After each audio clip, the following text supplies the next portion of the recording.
Chapter 10, Pascola Dances. We met Benny in the store at Vickham Station where we were buying bread and fruit for our lunch. He said that if we hurried we could get to Potham in time to see the Pascola dances that were a part of the celebrations honoring the Holy Trinity, the patron of the church. On the way I asked Benny to tell me about the festivities. He explained that they included dancing, singing, playing musical instruments, colorful processions, and a fireworks display after dark. And of course plenty of food and drinking, he added with a grin. Under Benny's expert guidance, we made it to Potham in record time. The streets were so crowded that we had a hard time maneuvering the car through the throngs of spectators. Yaquis and Mexicans from all over Sonora had gathered for the celebrations that were taking place in the plaza in front of the church. 2 ramadas had been set up on the east and west sides of the plaza, manned by 2 groups of 4 festival managers, or fiesteros. The 4 wearing red headdresses, carrying the red flags, manage the western ramada, Benny said. The ones on the eastern ramada have on blue headdresses and carry blue flags. I craned my neck to see the different managers milling about the ramadas. Why do they have on different colored costumes? I asked. The blues are the Christians, Benny explained. The red ones are the Moors. I didn't know there were Moors in Sonora, I said surprised. Carlos gave me a nudge. They are not really Moors, he said impatiently. They are only playing the part of the Moors. You see, the fiesta is a dramatization of the 15th century conflict between the Christians and the Moors in Spain. How that European struggle had woven itself into the ceremonies of a small Yaqui village was beyond my knowledge of history. I noticed that the red fiesteros or moros were wearing a small cone-shaped hat made of wood about 4 inches high. On top of it was inserted a metal crescent from which hung a red cloth that covered their heads and most of the moro's face.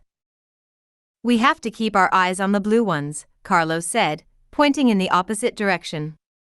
The Christians are at the east side. Why do we have to watch the Christians? I asked, intrigued by what the Moors were doing. Because it is at the eastern ramada where the Pascola and deer dances will take place, he explained. I stood on my toes to see the men dressed in blue headgear. I noticed that they were wearing blue ribbons tied around their heads, the cloth completely covering their hair and the upper portion of their shoulders. They, too, were carrying wooden sticks, but instead of a crescent, they had a metal cross on the tip. I couldn't see well, so we moved through an opening in the crowd to a place near the church steps. From there we had a bird's-eye view of the east or Christian end of the plaza where the dancing would take place. The musicians had already begun to warm up their violins, harps, reed whistles and drums. Then the dancers came out, dressed in apron-like loincloths, fringed vests, leggings and masks. What is the meaning of the Pascola dances and of the masks? I asked, standing on a low wall to get a better view. Is there a religious significance to the dances? There is, Carlos said. The Yaquis believe that baptism already existed before the coming of the Spaniards. Those who did not wish to be baptized became enchanted. They had the power to transcend death and existed on an invisible plane superimposed on the Yaqui tribal territory. The Yaqui believe that there is another world which is always there, just as this world surrounds us. Are the invisible people ghosts or phantoms? They are not dead, Carlos explained. The Yaquis called them the people of the Monte. They believe that the unbaptized ones or invisible ones are the source of the dances and music played for the Pascola. There are stories of caves in the hills where men have encountered the invisible people and have learned to play the music for the Pascola dances directly from them, Benny interjected. What about the dances themselves? I asked. Who taught them the movements? The people of the Monte, said Benny. They, too, are learned with the help of the invisible people. Sometimes one can hear Pascola music in the bush where there are no people, and the Yaqui know that it is the people of the Monte playing. Personally, I think it's the wind, but then, I'm not a Yaqui. I watched the east end where the dancing had begun. The dancers were making the most bizarre movements, as if they had no control over the musculature of their arms and legs, and the sounds that came out of their mouths were animalistic growls and shrieks unlike any human sounds I had ever heard. "They look weird," I whispered to Carlos. "And they sound even weirder." "That's because they are giving the deliberate impression that they are coming from the spirit world. The reason they wear masks and make those unintelligible sounds is because they haven't yet learned to speak the language of men, or move their arms and legs as is proper to human beings. The dancers must be introduced gradually into the world of men." As we moved closer to the Eastern Ramada, Benny explained and Carlos translated other aspects of Yaqui tradition. I learned that the dancers are believed to have a direct connection with the animals of the Monte, whom they regard as their guardians and teachers. The entire dance is a dramatization of the passage from one world, the invisible realm of timeless existence, into the world of temporal and spatial limits inhabited by man, and then they moved back into the timeless with the help of the animals that the masks represented. As I watched the dancers in their costumes, I noticed that on their calves and ankles they wore bands onto which were sewn hundreds of cocoons that rattled whenever they took a step. They danced in a circle, moving their arms and legs rhythmically to the musicians' tunes. After a while they seemed to lose their strangeness and moved smoothly in synchronization with the music. Then they advanced to the center of the square, then turned separating to face the four directions, all the while thumping their feet so that the cocoon rattles made dry rasping sounds. They mingled with the music of the violins, drums and flutes, so that together they produced a hypnotic mixture of mesmeric reverberation. After a while, another dancer came out to join the group of Pascola dancers. Benny said he was the deer dancer, which was denoted by the fact that he was wearing a deer's head as part of his costume. He symbolized the magical deer that inhabited the Monte, the realm that existed before time began. Accompanying the deer dancer was a group of singers singing special songs. Eeees. The deer songs are very poetic, Benny said. What are they about? I asked. They are songs of things that happened long ago, but it is not necessary to believe that they really happened, or that they are true, to appreciate their beauty. The Yaqui take pride in the telling of these stories. I watched as the deer dancer moved his taut body. He seemed to have great endurance.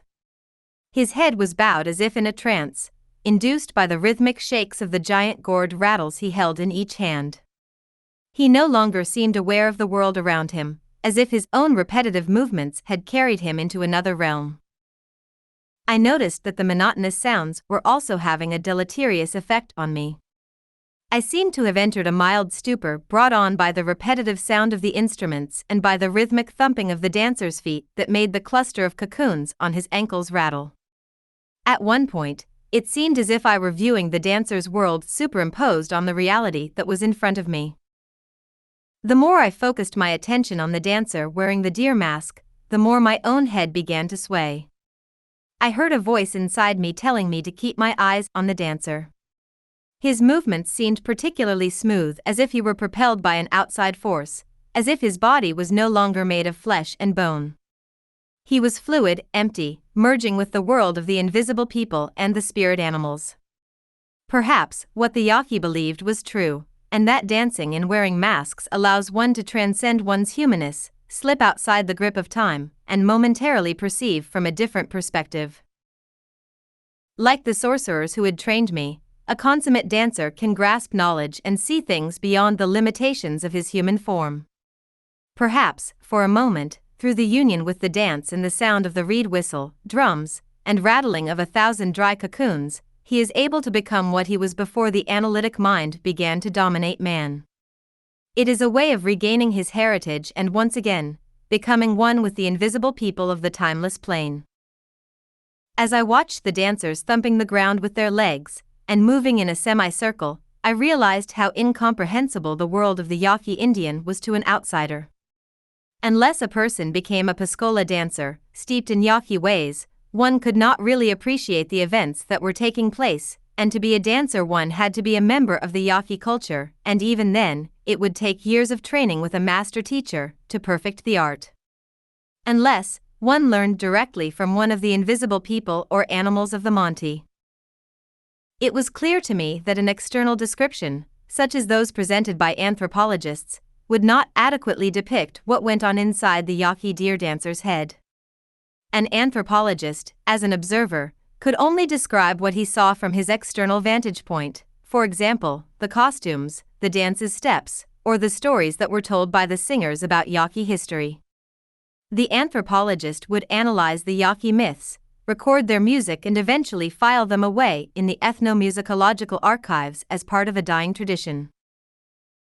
Or he might examine the Yaqui social structure to see how people were organized in terms of the status and roles or their kinship relationships. Or he might dwell on the prescribed behaviors that the members need to fulfill. He could discuss the tasks each person had to accomplish in order for the festivities to run smoothly.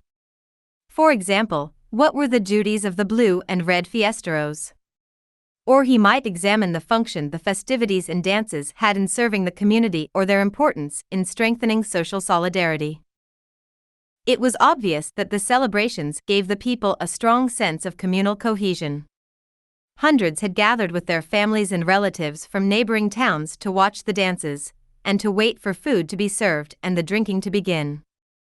An anthropologist would undoubtedly report that the festivities offer its participants and spectators a chance to escape the mundane drudgery of everyday life. Through ritual expression, it takes the collective mind out of the realm of the profane and elevates it to the level of the sacred, reviving the ever-present myths of the past. As the dancers tell stories with their masks and movements, people could relive the events of Yaqui history, thereby giving flesh and substance to happenings that may or may not have occurred in actual time. As the gamut of anthropological explanations of the festivities ran through my mind, it was evident that in order to understand something, it was not enough to see things from an objective viewpoint, describing things in order that other researchers could replicate what one heard and saw. In order to understand the phenomenon, one needed to become a member of that society or group. What was it like, I wondered, to be behind the mask of the dancer, to create the festival, not as an outsider, but as a member of the group, and see the world as the deer dancer himself saw it? In other words, one had to bite into an apple to taste or experience its essence, not merely describe its properties from the outside. Yet the reverse was also true. A Yaqui Indian, without having attended a university, would find it impossible to understand the concepts and theories of the discipline of anthropology. For a person who could not read or write, the rules of academic life would be incomprehensible. The masked dancer could never become a professor of anthropology unless he went through the ranks and worked his way up the scholastic ladder. For that, he would have to begin at an early age to learn the ramifications of academic life. It would take years of specialized training, just as it would to become a Pascola dancer. When the dances were over, the dancers mingled with the crowds to entertain the children as was part of their duties. Parents had hoisted their children onto their shoulders, so they could see the clowning and cavorting that was taking place. I noticed the child in front of me, riding on his father's back. For an instant, I had the certainty that I, too, had ridden on someone's back, and not as a child. Yet for the life of me I could not remember when it had been. Then, as I watched the child, looking over his father's shoulder, a total recollection struck me, as if blown on the nagging breeze that kept ruffling the back of my neck. I saw myself hanging from the harness in the giant tree in front of Clara's house. Someone was standing at the foot of the tree, grabbing my legs and swinging me back and forth. I didn't get nauseous or dizzy. On the contrary, I was yelling gleefully, to be pushed again, for the sensation of swinging was sheer delight to me. I looked down and saw Carlos pushing me. He asked if I wanted to ride on his shoulders. I said I was too heavy, but he said the harness would support most of my weight. I lowered myself down onto his shoulders and held onto his head. He hooked his arms around my legs and off we went in small circles. We were laughing so hard that I didn't even notice that the harness had gotten tangled. When he let go, I was spinning like a peg top that had been wound up. I shook my head to dispel the memory. It couldn't have happened, I thought. it was something I was just imagining. Yet the vision and feeling of having known Carlos before was so strong and delineated that I had trouble dispelling it. I took hold of his arm, so as not to get separated as we moved through the crowd on our way back to the car. Benny had wanted to stay for the dancing and fireworks, but Carlos said he needed to make another stop to collect some masks and perhaps a set of cocoon rattles for the museum. We left Benny in the company of some of his friends, and drove back to Vickham Station, but before reaching the town, Carlos suddenly veered off the main highway onto an obscure road as if he knew exactly where he was going. After several miles of a bumpy ride, he parked the car on a well-packed area of ground near an adobe house almost completely hidden by shrubs. As we got out, he said casually that we were not there to look at masks, but that it was Don Juan's house and he had wanted to see if he was home. Carlos called out announcing our presence, but no one came to the door. I waited in the car while Carlos walked down the road to see if he could catch Don Juan returning from the store. Carlos said he had a strong feeling that he would encounter him on the road the way he had done on the previous occasions he had come to visit him. For a while I waited in the car, then I grew restless and decided to sit on a bench that was near the house. I wanted to sketch the fences and the Sonoran house construction, to complement the sketches I had made earlier of the desert chaparral. I brought a bottle of mineral water with me from the car and made myself comfortable on the roughly hewn bench. After a few minutes, a wiry man in his early 50s came out of the house and stretched as if he had been asleep. I greeted him and tried to explain in Spanish who I was and why I was sitting under his ramada. "I already know who you are," he said in English. He had on a sombrero, and as he introduced himself as Juan Mattis, he removed it from his head and made a slight bow in the manner of a gentleman. When he raised up again, I could see his face. I felt my stomach sink and my mouth fall open as I registered a moment of sheer confusion. It was John Michael Abelar. I could barely recognize him, but it was unmistakably he. He had that same strength and vibrancy, and the same shiny eyes that could change in an instant from calmness to ferocity. "Mr. Abelar, what are you doing dressed up as a Yaqui Indian? I almost didn't recognize you." "When in Rome, do as the Romans do," he said with a laugh. "In these parts I'm known as Juan Mattis, but you can call me whatever you wish." After the initial shock of seeing him had subsided, I was surprised at how easy it was to be in his company. The energy he imparted to the encounter made my inherent stiffness vanish. I knew I ought to have been terrified of him, but somehow I wasn't. He exuded a sense of reasonableness and fairness that gave the impression that in all his dealings, he was impeccable. In fact, I was so at ease with him that I wanted to regard him as a familiar relative. "Just don't call me Grandpa," he teased, reading my thoughts. "I'll call you Don Juan, like Carlos does," I said. "As you said, when in Rome, do as the Romans do." He nodded. I noticed that on his porch were a set of cocoon rattles like the ones the Pascola dancers had used, and also several masks similar to the ones Carlos had bought at the neighboring stores. Seeing those cocoon rattles, I thought that a Pascola dancer lived here, I said. "Do you go around masquerading as one?" Don Juan laughed. "I learned a few of the Yaqui dance steps in my youth," he admitted. "I lived many years in Pascola, a Yaqui town in Arizona." "What kind of dances did you do?" I asked him. "The deer dance was my specialty," he said, walking over to where I was sitting. He glanced at my notebook in which I had already begun sketching part of the ramada and some of the masks. "Can you tell me about the deer dance?" I asked, covering my drawings with my forearm. I didn't tell him about the dances I had just seen in Potom. "Do you want a demonstration?" he offered. For a moment I hesitated, wondering if I shouldn't wait for Carlos to return. "Carlos won't be back for quite a while," Don Juan informed me. "Right now he's on his way to Ciudad Obregón on some business." "What kind of business?" I asked, alarmed. "Besides, his car is here, how is he going to get there?" "Someone is driving him in her car," he said with an emphasis on the her. He peered at me as if to assess my reaction. I registered a moment of uneasiness. You mean he's looking for more masks? And what about me?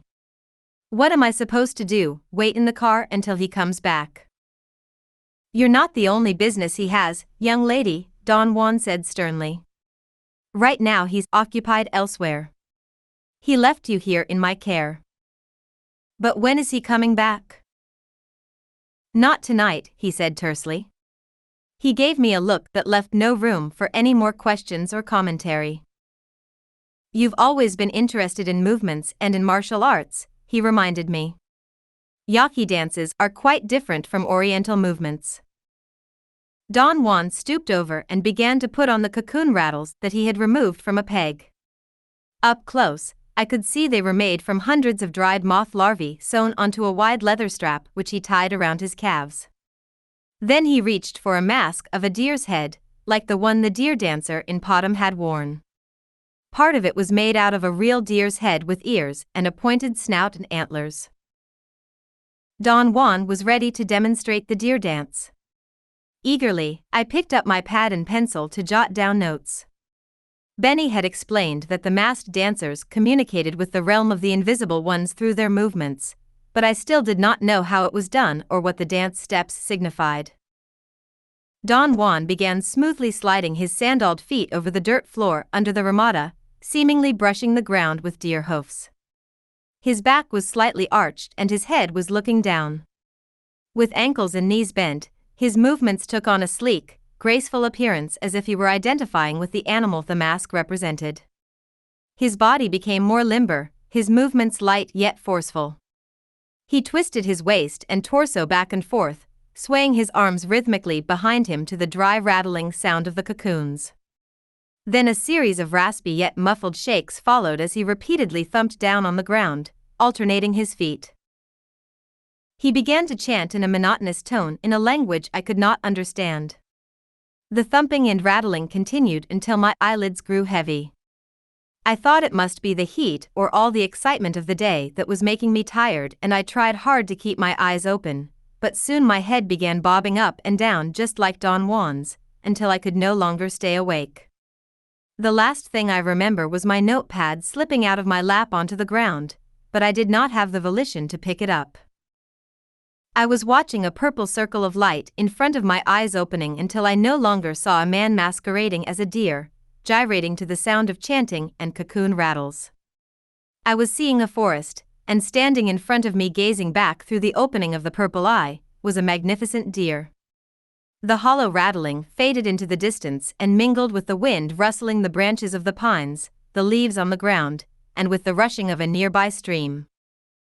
Mesmerized, I watched the deer gazing back at me. I knew what it was thinking. Its words, for this dream deer cold talk, came to me on the rustling sounds of the ground leaves. More wordless sounds spilled out of its mouth like a fountain of bubbles that floated toward me. Instantly, I and the deer became friends, for it too could comprehend my thoughts.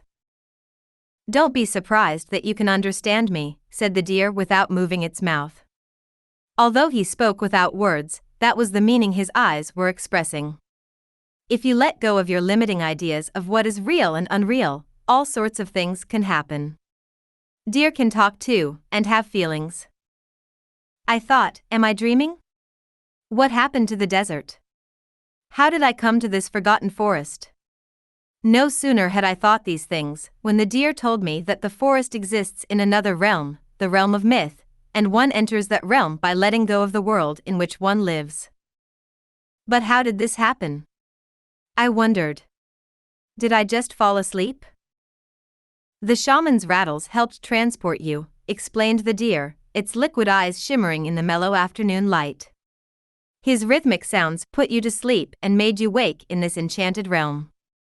I am your friend, your guardian animal. If you have any questions about things, just find me, and I will tell you the answers. Now, is there anything in particular you would like to know? Instinctively, I looked for my notepad. I wanted to write everything down the deer said, so that when I awoke, I would have proof that I had really been where I seemed I was. I wanted to ask the deer all sorts of questions, details about the forest and the nature of the world I was in, but the more I tried to think, the less I could formulate my thoughts. What is the meaning of life? I blurted out. The deer looked at me for an instant and then began to laugh, and as he laughed, a million bubbles came out of its mouth until a golden fog rose up around me, completely opaquing the forest and the deer itself. All I heard was the rushing stream, and it was that sound that brought me back to the desert hut, and to the masked deer dancer who was standing over my slumped body staring at me. Slowly, I remembered who and where I was and marveled at the sorcery by which Don Juan had transported me into the dream realm. I wanted to ask if he had also seen the deer, or if he had actually become the deer himself, but it took too much effort to speak. Don Juan took off his mask and scrutinized me from head to foot. He knew that I had seen a vision. I wanted to ask him how it was done, how the purple eye had opened right in front of me, but he motioned for me to remain silent. He gave his cocoon rattles a few more shakes as he stepped away from me, then he stooped over and untied the rattles from his ankles. The cocoons are made of dried moth larvae, he explained, holding them up for me to see. When so many are gathered together, they have the power to break barriers and to transport. The mask of the deer calls the guardian spirit to come to the window of this world. Then it's easy to slip, though. You had a short journey, but now you know it can be done, and you can go into the world of dreaming again whenever you want. I stared at Don Juan, only half believing him. The thought occurred to me that he had put some powdered herbs into the water I had been drinking when he stooped over to look at my drawing, and that was what had affected me. I glanced at the bottle on the mud brick ledge. It was the deer mask and the cocoon rattles, he assured me. Nothing in your drink. If the dance and dancer have power, together they can transport one to the other side. Don Juan hung the rattles on a nail on the Ramada post. He carefully wrapped the deer mask in a piece of cloth, then excused himself and went inside the house to put it away. The twilight spilled over the ground, casting liquid shadows everywhere. For a long time I sat staring at the notebook on the ground, waiting for Don Juan to come back so I could ask him more questions, but when he didn't come out, I finally got up enough energy to go inside the house to look for him, but Don Juan wasn't there. He seemed to have vanished, perhaps through that elusive crack into the world of dreaming.